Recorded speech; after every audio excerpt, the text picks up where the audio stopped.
जय हिंद दोस्तों, मेरा नाम गौरी शंकर गुप्ता और हम डिस्कस कर रहे हैं unit number 4 sequence and series.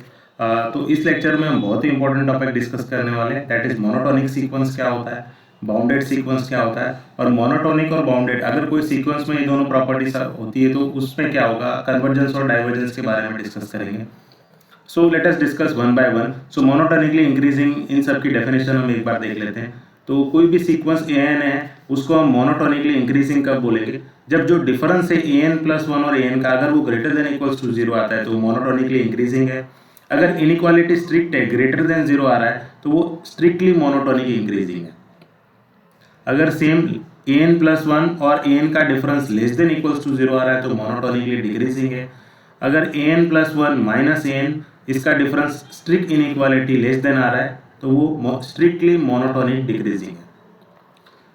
ठीक है, मान लो और सीक्वेंस एन को हम मोनोटोनिक कब बोलेंगे, या तो वो इंक्रीज होता हो या डिक्रीज होता हो। तो इंक्रीज हो रहा हो या डिक्रीज हो रहा हो, कॉमनली उसको हम मोनोटोनिक सीक्वेंस ही बोलते हैं।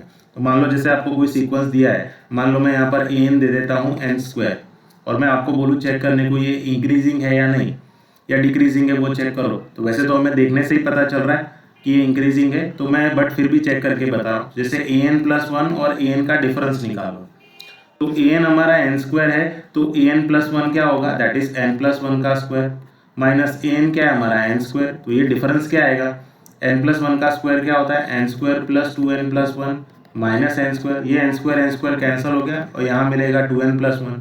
टू एन प्लस वन, यहाँ पर एन क्या होता है आपका नेचुरल नंबर होता है क्योंकि सीक्वेंस है, तो ये टू एन प्लस वन हमेशा क्या होगा ग्रेटर देन जीरो। तो ये जो a n plus one minus n है उसका डिफरेंस क्या आ रहा है ग्रेटर देन जीरो, तो एन प्लस वन बड़ा आ जाएगा एन से, तो ये जब हो जाएगा तो ये क्या हो जाएगा स्ट्रिक्टली मोनोटोनिक इंक्रीजिंग सीक्वेंस। ये क्या हो जाएगा, ग्रेटर देन जीरो आए तो मोनोटोनिक इंक्रीजिंग हो जाएगा। सिमिलर वे आपको किसी को भी चेक करना है n plus one, if I check the sequence for n equals to n, तो इसको ये भी इंक्रीजिंग है या नहीं वो चेक करना है। इजी एग्जांपल ही दे रहा हूँ, देखने से ही पता है तो इंक्रीजिंग है हमें। तो यहाँ पर भी आप एन प्लस और एन का डिफरेंस ले लो। अगर एन हमारा एन है तो एन प्लस वन क्या होगा एन प्लस वन, और एन क्या है हमारा एन, तो ये कैंसिल हो जाएगा, यहाँ पर मिलेगा वन। वन एक पॉजिटिव नंबर है, तो ए n plus one minus A N क्या आ रहा है, डिफरेंस क्या आ रहा है ग्रेटर देन जीरो, तो ये भी क्या है मोनोटोनिकली स्ट्रिक्टली मोनोटोनिक इंक्रीजिंग है। तो इस तरह से आप चेक कर सकते हो मोनोटोनिक इंक्रीजिंग और decreasing. Now will discuss the bounded sequence, bounded above sequence, bounded below sequence, उनकी डेफिनेशन देखेंगे। तो कोई भी सीक्वेंस एन को हम बाउंडेड अबो कब बोलेंगे, अगर मान लो आपको कोई एक रियल नंबर m मिलता है सच दैट वो सीक्वेंस के सारे मेंबर उस m से बराबर है, m के बराबर है या उससे छोटे है, बट उससे बड़ा कोई नंबर नहीं है, then that m would be the upper bound of this sequence an, और an को हम क्या बोलेंगे बाउंडेड अबो। an क्या हो जाएगा बाउंडेड अबो। जैसे मान लो मैं यहाँ पर एक सीक्वेंस ले रहा हूँ an equals to minus n, तो जब आप इसको लिखोगे तो ये रियल लाइन पे कुछ इस तरह से दिखेगा। ये मान लो आपकी रियल लाइन है, तो n इक्वल टू वन रखोगे तो यहाँ पर क्या मिलेगा minus one, n equal to two रखोगे तो minus two, n equal to three रखोगे तो minus three, in that way it goes on. अब सारी सीक्वेंस की वैल्यू क्या है, ये माइनस वन से छोटी है, ठीक है। तो all the values of n की सारी वैल्यू या तो माइनस वन के बराबर है या उससे छोटी है, तो हम माइनस वन को क्या बोलेंगे अपर बाउंड बोलेंगे, और एन सीक्वेंस को क्या बोलेंगे हम बाउंडेड अबो सीक्वेंस, क्योंकि ये इसका बाउंड अपर बाउंड है तो ये बाउंडेड अबो हो गया, ठीक है। तो माइनस वन ऐसा नंबर है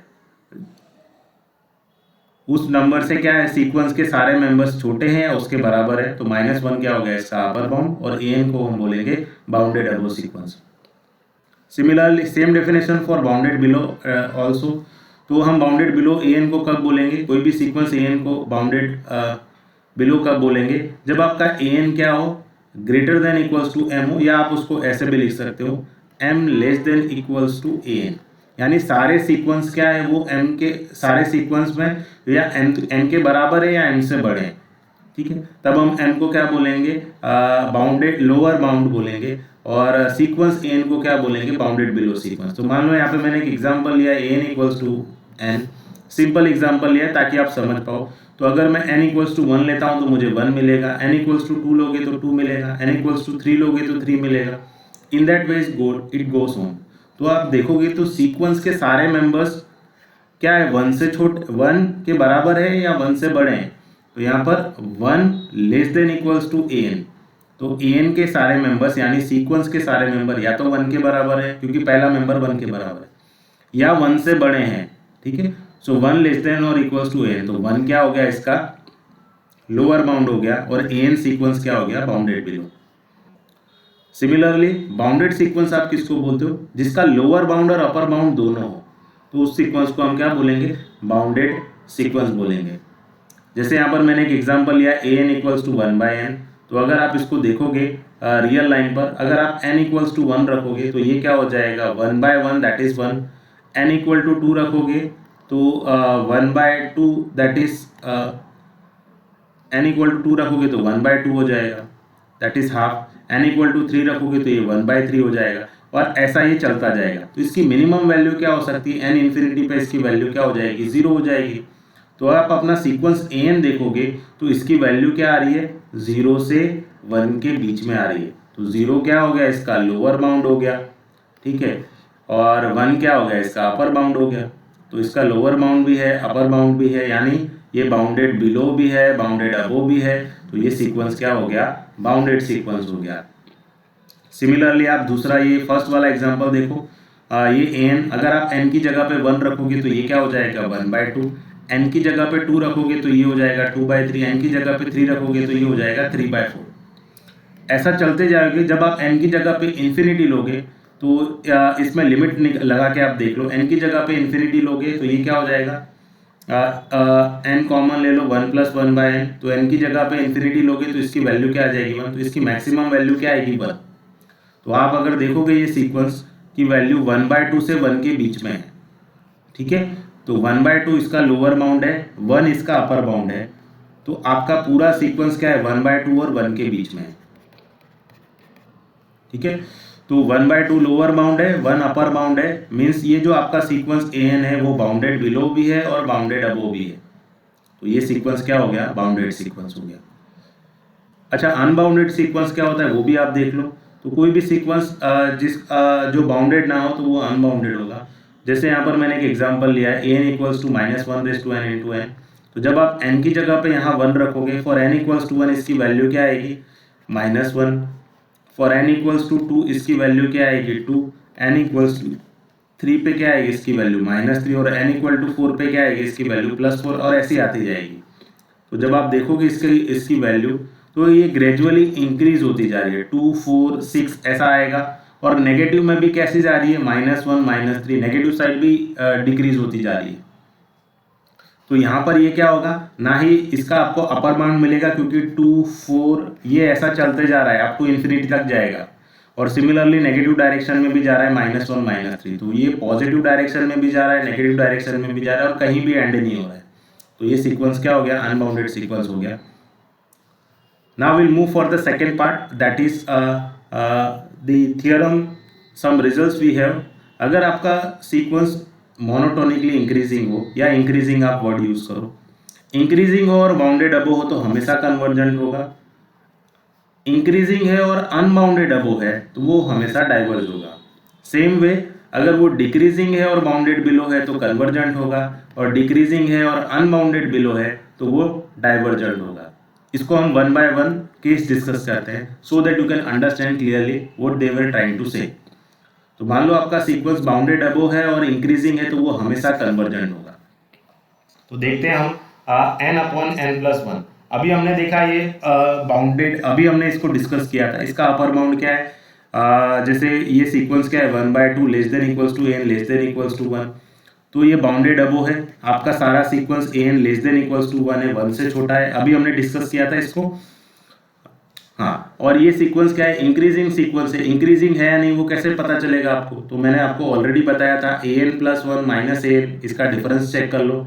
तो an+1 क्या होगा, n+1 डिवाइडेड बाय n की जगह पे n प्लस रखोगे तो n+1 +1 हो जाएगा, माइनस an क्या है आपका, n/n+1, तो ये क्या हो जाएगा, n+1/n+2 माइनस n/n+1, इसको एज इट इज रखो। तो ये डिफरेंस आप चेक कर लो क्रॉस मल्टीप्लाई करके, तो ये क्या हो जाएगा n square plus 2n plus 1 minus n square minus 2n divided by n plus 1 n plus 2। तो ये 2n एन स्क्वायर कैंसिल हो गया, तो you will gate 1 upon n plus 1 n plus 2 and for any natural number ये हमेशा positive होगा। तो जो आपका an प्लस 1 माइनस an का डिफरेंस आ रहा है वो ग्रेटर देन 0 आ रहा है, तो ये क्या हो जाएगा मोनोटोनिकली इंक्रीजिंग हो जाएगा। तो सीक्वेंस क्या है, बाउंडेड अबोव है यानी इसका 1 अपर बाउंड है, इंक्रीजिंग है तो ये क्या हो जाएगा कन्वर्जेंट हो जाएगा। अगर आपको चेक करना है तो आप लिमिट की डेफिनेशन से इसको चेक कर सकते हो, जैसे limit n tends to infinity n upon n plus 1, इसकी लिमिट क्या आएगी, अगर आप n कॉमन ले लोगे तो 1 प्लस 1 बाय n, तो इसकी लिमिट क्या आएगी n कैंसिल हो गया तो 1 अपॉन 1 प्लस 0 दैट इज 1। तो ये क्या आ रही है फाइनाइट वैल्यू आ रही है, तो ये कन्वर्जेंट होगा। तो आप लिमिट से भी बता सकते हो और ये जो रिजल्ट है उस पर से भी आप इसको कन्वर्जेंट प्रूव कर सकते हो।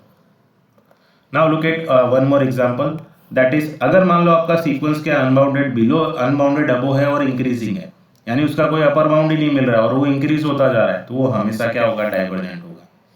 जैसे हम ये sequence an equals to n square को देख लो आप, तो ये क्या हो जाएगा अनबाउंडेड अबो है, यानी आप n की जगह पे 1 लोगे तो 1 मिलेगा 1 स्क्वायर, n की जगह पे 2 लोगे तो 2 स्क्वायर 3 स्क्वायर ऐसा मिलता जाएगा। तो 1 स्क्वायर क्या होता है 1, 2 स्क्वायर 4, 3 स्क्वायर 9, तो ये ग्रेजुअली बढ़ता जा रहा है। तो यहाँ पर आपको कोई भी ऐसा फिक्स नंबर नहीं मिलेगा कि उस नंबर से ये सीक्वेंस की सारी वैल्यू छोटी हो, तो ये हमेशा ग्रेजुअली ऐसा करते करते ये इन्फिनिटी तक जाएगा, प्लस इन्फिनिटी तक जाएगा और ये मोनोटोनिकली इंक्रीज ही हो रहा है। आपको देखने से ही पता चल रहा है 1 के बाद 4 पे जंप कर रहा है फिर 9 पे जंप कर रहा है, तो ये मोनोटोनिकली इंक्रीज हो रहा है। तो ये दोनों ये क्या हो जाएगा सीक्वेंस डाइवर्जेंट हो जाएगा। अगर आपको चेक करना है so limit n tends to infinity, n square की क्या लिमिट होती है infinity square that is infinity, तो इनफाइनाइट लिमिट हो तो हमने क्या बोला था डाइवर्जेंट होता है। और इस रिजल्ट से भी हम बोल रहे हैं अगर आपका सीक्वेंस अनबाउंडेड अबोव है और इंक्रीजिंग है तो वो क्या होगा डाइवर्जेंट होगा। Now let us discuss the third case, that is if your sequence is bounded below and decreasing। मान लो bounded below है और डिक्रीज हो रहा है तो भी वो कन्वर्जेंट हो जाएगा।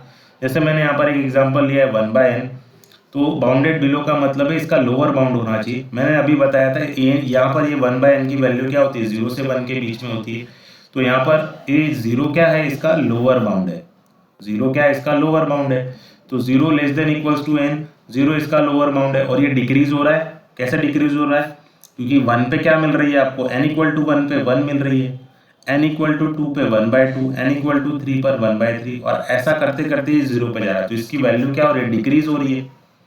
अदरवाइज ये तो देखने से ही पता चल रहा है, वरना आप an प्लस 1 माइनस an करके देख लेना, ये आपको लेस देन 0 मिलेगा, तो इस पर से भी आप बोल सकते हो कि ये डिक्रीजिंग है। तो ये दोनों चीजें जिसके अंदर होंगी तो ये क्या हो जाएगा कन्वर्जेंट हो जाएगा। आप लिमिट डेफिनेशन से भी इसको बता सकते हो, limit n tends to infinity 1 by n क्या होगा 1 बाय इंफिनिटी दैट इज 0। तो 0 एक फाइनाइट वैल्यू है, तो उस पर से भी आप बोल सकते हो कि ये जो सीक्वेंस an होगा ये कन्वर्जेंट होगा। तो रिजल्ट से भी मैंने बता दिया आपको और लिमिट की डेफिनेशन से भी बता दिया। Similarly look at this example also, if you have to check, अगर आपको कोई सीक्वेंस दे दे एग्जाम में और आपसे कहे कि वो कन्वर्जेंट है या नहीं, ये सिर्फ चेक करो, कहाँ कन्वर्ज है वो नहीं पूछ रहे, कन्वर्जेंट है या नहीं सिर्फ इतना पूछ रहे हैं। तो आप इस सीक्वेंस को देख लो, मोनोटोनिक देख लो और बाउंडेड इतना बता दो तो ये क्या हो जाएगा कन्वर्जेंट हो जाएगा। तो पहले चेक करो ये मोनोटोनिकली इंक्रीज हो रहा है या डिक्रीज हो रहा है।